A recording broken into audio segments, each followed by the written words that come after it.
नमस्कार दोस्तों, मैं आपका दोस्त आशीष पुंडीर आपके अपने चैनल ESR इंग्लिश पे आपका स्वागत करता हूं।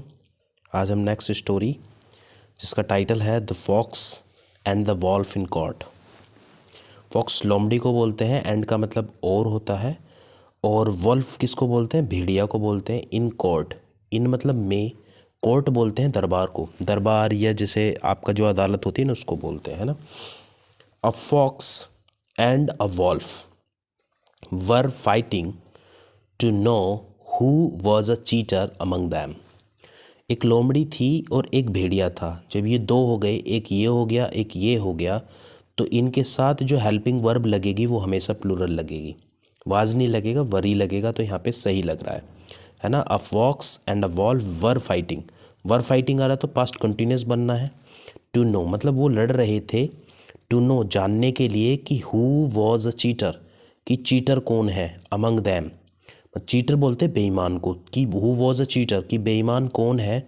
अमंग दैम उनमें, है ना, उन दोनों में। The fox and the wolf, है ना, came to the monkey and said. वो मंकी के पास गए और उन्होंने कहा, क्या कहा?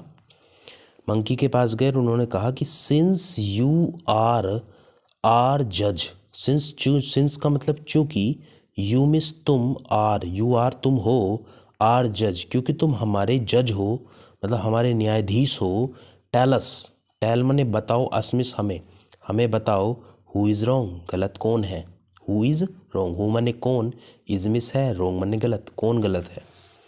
The monkey who was quite clever, जो मंकी था, was monkey, the monkey who was, who माने जो, वाज माने था, क्वाइट क्लेवर का मतलब होता है अत्यंत चतुर। मतलब जो मंकी था वो बहुत ही अत्यंत चतुर था। वेंट डाउन, वेंट का मतलब गया, डाउन मतलब नीचे, द ट्री मतलब पेड़ से नीचे आया। He said to them, he means उसने, सेड मतलब कहा, टू दैम उसने उनसे कहा, क्या कहा? I think the wolf is wrong, I think जो भेड़िया है ना वो गलत है। By speaking lies about the fox, मतलब जो लोमड़ी थी, लोमड़ी से झूठ बोलकर उसने ऐसा कहा। एंड यू फॉक्स और तुम लोमड़ी, आर एल्सो रॉन्ग और तुम भी गलत हो। सिंस माने क्योंकि, you are very cunning by nature, क्योंकि तुम अपने स्वभाव से बहुत ही कनिंग हो। कनिंग मतलब बोलते हैं मक्कार को, वेरी कनिंग मतलब CUNN, कनिंग बोलते हैं मक्कार को, क्योंकि तुम बहुत ही मक्कार हो अपने स्वभाव से। सो इसलिए, I think both of you, इसलिए सो आई थिंक का मतलब मैं सोचता हूँ कि बोथ ऑफ यू मतलब तुम दोनों, नीड आवश्यकता है, to be sent to prison, sent मतलब भेजने की, टू प्रिजन मतलब होता है जेल। आई थिंक तुम दोनों को ही आवश्यकता है जेल भेजने की।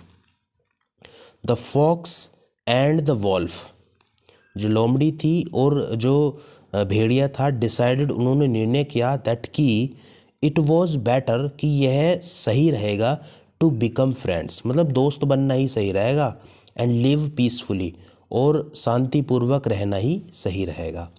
ठीक है, तो हमें देखो इससे क्या सीख मिलती है गाइज, कि एक्ट वाइजली मतलब एक बुद्धिमानी, मतलब वाइजली का मतलब है एक बुद्धिमानी तौर पर काम करो। It is better to live peacefully मतलब अच्छा है कि शांतिपूर्वक रहो, देन क्वारल विद अदर्स, एक दूसरे से झगड़े बिना, मतलब झगड़े बिना एक दूसरे के साथ शांतिपूर्वक रहना ही अच्छा है। तो गाइज़ अगर आपको ये स्टोरी अच्छी लगी है ना, तो आप मुझे कमेंट कर सकते हैं, शेयर कीजिए, और अगर आपको स्टोरी अच्छी लगी तो मेरे चैनल को सब्सक्राइब कीजिए। Thank you guys.